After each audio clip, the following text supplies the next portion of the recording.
días. Me da muchísimo gusto que nos acompañen. Ya preparándonos para las celebraciones por el Día de Muertos.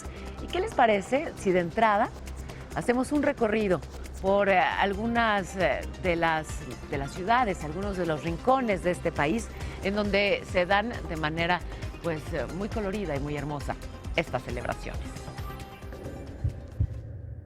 Comienza noviembre y aquí, en México, no se le llora a la muerte, no se sufre, se le celebra. Desde hace más de 3000 años, los antiguos mexicas, los mayas y los purépechas veneraban a sus difuntos. Cráneos humanos como trofeos eran utilizados para los rituales que simbolizaban la muerte, pero al mismo tiempo el renacimiento. Hoy, la fiesta de la Catrina comienza el 1 de noviembre con ofrendas llenas de flores de cempasúchil, incienso, copal, papel picado, dulces y chocolate caliente para recordar a los infantes que murieron. Y se extiende al 2 de noviembre con la llegada de todos los fieles difuntos, y para quienes ya les espera su comida favorita y bebidas. Ciudad de México. Desde hace 2 años, se realiza un desfile con catrinas y carros alegóricos que recorren Avenida Reforma, en el centro de la ciudad, y que recuerdan el Mictlán en la época prehispánica, ese inframundo habitado por los muertos. Luego las calaveras de José Guadalupe Posada y este año, el reciente terremoto en México que cobró la vida de más de 350 personas. Al sur de la Ciudad de México, el Día de Muertos en Mixquic reúne a todos los miembros de la familia. Comienza el 31 de octubre y se alarga al 3 de noviembre.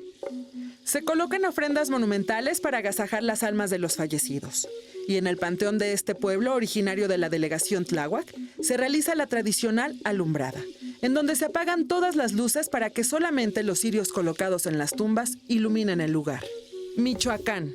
En este mundo matraca de morir nadie se escapa, y es en Michoacán donde los ritos en torno a la muerte son más coloridos, sobre todo en las regiones de Pátzcuaro, Tzintzuntzan, Janitzio, Jarácuaro, Iguatzio y Surumútaro, Oaxaca.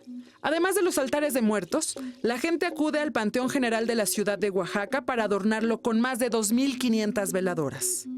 En el 2008, la UNESCO declaró el Día de Muertos en México como Patrimonio Cultural Inmaterial de la Humanidad. Arely Melo, al aire con Paola. Me encanta que esté con nosotros el escritor, el historiador Alejandro Rosas. Qué maravilla, Alejandro, que estés por aquí. Bienvenido. Muchas gracias, Paola. Y además son los días que particularmente me gustan más a mí, porque realmente hay muchas cosas de la historia que tienen que ver con los muertos, pero también con la propia historia macabra pues, de nuestros gobernantes o de los restos de los héroes de la patria y demás. A ver, ¿cuál es el origen de esta celebración tan mexicana? Mira, yo le atribuiría a esta celebración un origen mucho más español que prehispánico, aunque se crea lo contrario. Porque, por ejemplo, siempre se habla en el mundo prehispánico de que existía el Mictlán, que era el lugar de Mictlantecutli, es decir, el inframundo. Pero sobre todo en la cultura azteca, tenían 4 lugares a donde iban los muertos. El Mictlán, que era la gente común que moría de vieja por alguna enfermedad. El Tlalocan, que era las gentes que morían, por ejemplo, ahogadas o con algo que tuviera que ver con agua. La Casa del Sol, que era la de los guerreros, la de los sacrificados y de las mujeres que morían al dar a luz, porque decían que eran también guerreras que estaban tratando de traer una vida. Y por último, el Zincalco, que era para los niños recién nacidos que fallecían en los meses. Entonces, realmente la muerte estaba presente para los aztecas en la mayor parte del año. No era como nosotros hoy, que tenemos 2 días, 1 y 2 de noviembre. Entonces, cuando llegan los españoles, ellos ya traen 2 fechas muy precisas. 1 de noviembre, que es Todos los Santos. Ese día se acostumbraba desde la Edad Media venerar cualquier tipo de reliquia. Es más, yo le recomiendo a la gente que nos está viendo, a tu público, que vayan 1 y 2 a las iglesias del centro y pregunten al sacerdote, oiga, ¿dónde puedo ver reliquias? Y les aseguro que podrán ver pedazos de cerebro, huesos, calaveras completas, la uña de Santo Tomás. Es decir, era todo un relicario increíble que se abría exactamente y que traían eso los españoles. Entonces lo que hicieron fue juntar, digamos, todas las celebraciones prehispánicas en 2 días. 1 de noviembre, que era Todos los Santos, y el 2 de los fieles difuntos.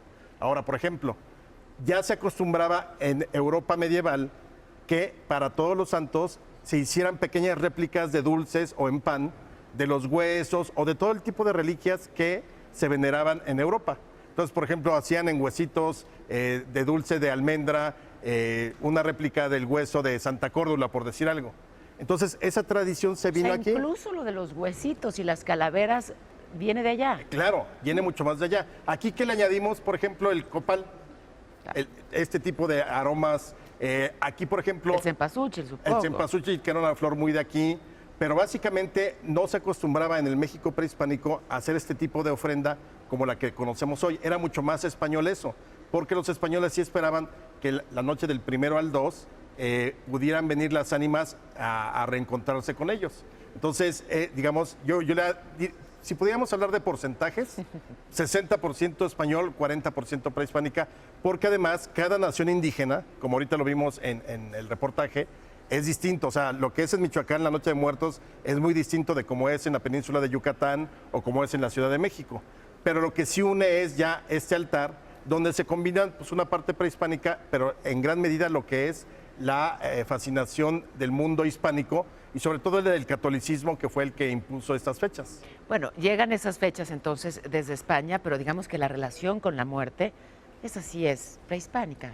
Esa tan peculiar relación con la muerte. Claro, yo creo que es prehispánica y desde luego también española, cada quien desde su ámbito. Por ejemplo, en el caso del mundo prehispánico, cuando tú morías de viejo, ibas al Mictlán, tenías que recorrer varias zonas, digamos, de ese inframundo, que también, ojo, porque muchas veces confundimos el inframundo con el infierno, no tiene nada que ver. El inframundo del Mictlán no es el infierno, es simplemente el paso de la muerte hacia otro tipo de vida.